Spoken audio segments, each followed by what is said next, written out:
Bonsoir à tous et bienvenue dans cette édition du journal. Sans la semence, on n'oserait parler de production agricole. Tous les agronomes sont unanimes à l'affirmer. Au Bénin, si les producteurs n'en importent pas, ils produisent eux-mêmes leurs semences. Ce n'est pas la grande saison au port de pêche de Cotonou. À la rareté des poissons s'ajoutent d'autres difficultés que les pêcheurs doivent gérer au quotidien.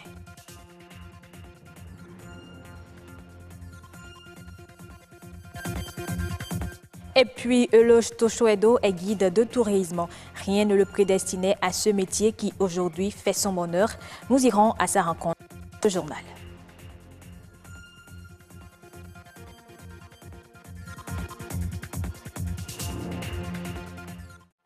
Elle est en amont de toute production agricole. Sans elle, on ne saurait prétendre à une récolte. La semence est plus qu'indispensable dans l'agriculture. Elle se présente sous différentes formes et varie selon qu'il s'agit de légumes ou de céréales. Au Bénin, certains agriculteurs produisent eux-mêmes leurs semences. Mais quand il faut le faire, s'approvisionner n'est pas sans difficulté. Sans les semences, il n'y a pas les produits à consommer. Premier intrant de la culture, les semences tiennent une place capitale, voire incontournable dans le système agricole.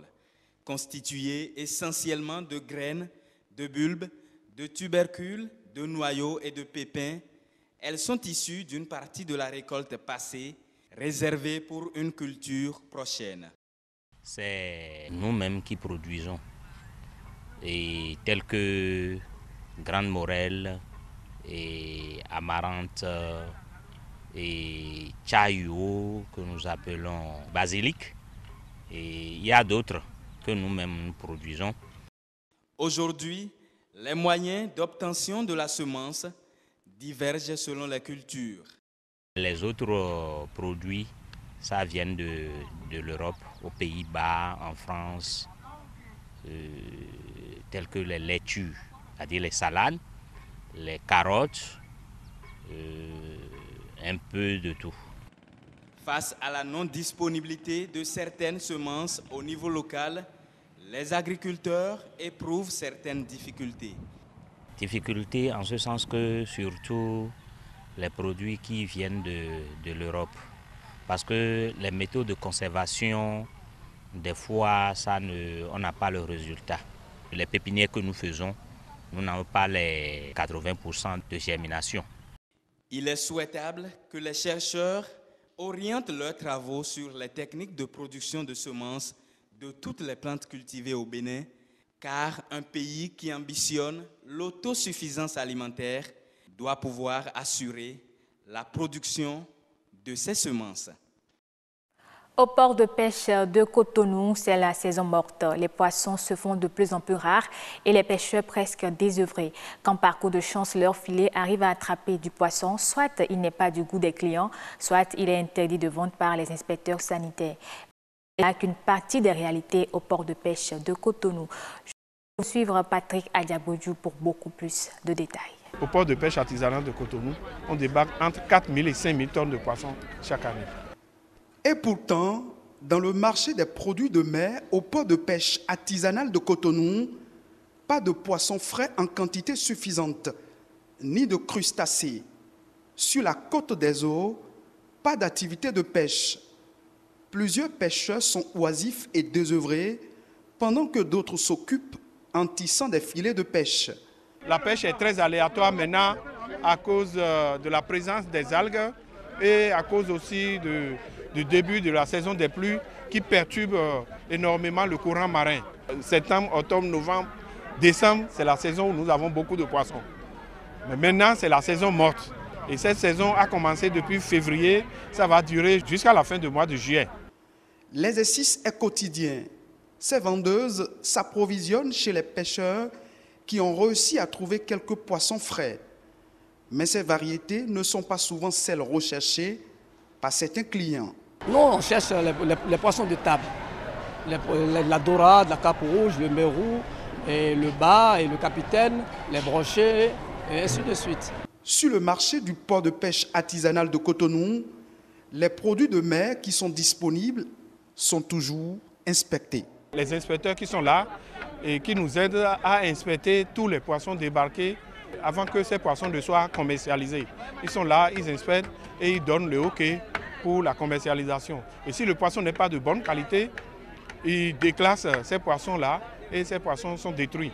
C'est dans cette salle de lait de pesée que les inspecteurs de la direction de la production halieutique accomplissent leur mission, celle de contrôler la qualité des produits de mer. Le produit qui est frais, par son odeur, on sait que le produit est frais. Dans le cas contraire, pour appuyer, aller en profondeur, nous voyons les branchies. Nous ouvrons l'opercule, nous voyons les branchies. Nous touchons, lorsque on enfonce et que ça laisse une tache, ça veut dire que le produit est en train de prendre un peu un coup. Au port de pêche artisanal de Cotonou, il n'y a pas que de poissons frais qui manquent. Il y a également une lutte efficace pour décourager les pratiques illicites et illégales de certains pêcheurs.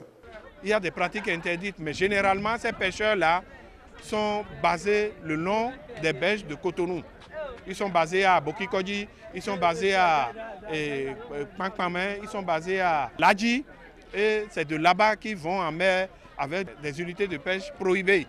Manger les poissons frais en qualité et en quantité est encore possible si et seulement si la loi cadre sur la pêche artisanale et maritime au Bénin est effectivement mise en application. Pêcheurs, vendeurs et acheteurs seront tous fiers de consommer local. Euloge Toshoedo est un guide de tourisme. Au départ, ce n'était pas évident qu'il en fasse son métier puisqu'il n'avait que pour seule rémunération la certification de. Il a persévéré et aujourd'hui, c'est avec aisance qu'il parle de ce métier qui, par ailleurs, profite à bien d'autres secteurs. Assum Gaba. Je quittais chez moi la zone Akwapa et j'allais jusqu'à Gambie. Je faisais des visites et je ne gagnais rien. Mais les gens étaient contents et c'est ça qui faisait beaucoup plus ma fierté. Un bénévole devenu jeune patron d'entreprise. Euloge Toshoedo, un producteur de richesse en tant que guide de tourisme. Et en 2009, après ma formation, j'avais compris que la notion était purement théorique. Et je me suis dit c'est important que je fasse des enquêtes, des recherches pour être plus compétent. C'est là que je suis parti de Cotonou et je me suis retrouvé à la direction du parc national de la Peñari. J'ai fait mon stage là-bas. En dehors de ça, j'ai fait mes recherches également dans le parc régional W Bénin. Et aussi, je me suis beaucoup déplacé. Je me suis déplacé à Aboumé, à Posotomé, presque un peu partout dans le pays. Des dizaines de métiers relèvent du secteur touristique. Celui du guide-interprète, dans lequel s'est spécialisé ce jeune béninois, rend la visite agréable aux touristes et soigne l'image du pays visité. C'est lui qui doit lire beaucoup dans le regard des touristes. C'est lui qui doit répondre à leurs besoins. Parce qu'après tout, le guide constitue un ambassadeur des visiteurs auprès de son pays. Autodidacte employeur, il évalue ses revenus à environ 200 000 francs CFA par mois. Le salaire d'un cadre supérieur Bac plus 5, agent permanent de l'État au Bénin. Mieux, ses activités alimentent des dizaines d'autres acteurs qui constituent les différents circuits proposés à ses clients. Si je prends le circuit d'Ayara par exemple, le piroguier il est inclus, il y a également à Avrancourt, derrière la rivière Noire, la ferme également, la prestation c'est inclus. L'atelier de Tam Tam où je fais danser les visiteurs également, ils ont également un tarif qui est inclus. Donc c'est tout ça que je réunis et puis je définis. Maintenant, en ce qui concerne moi-même, ce que je gagne sur chaque touriste, ça dépend. Si c'est un touriste, en une journée, je suis gagné 10 000.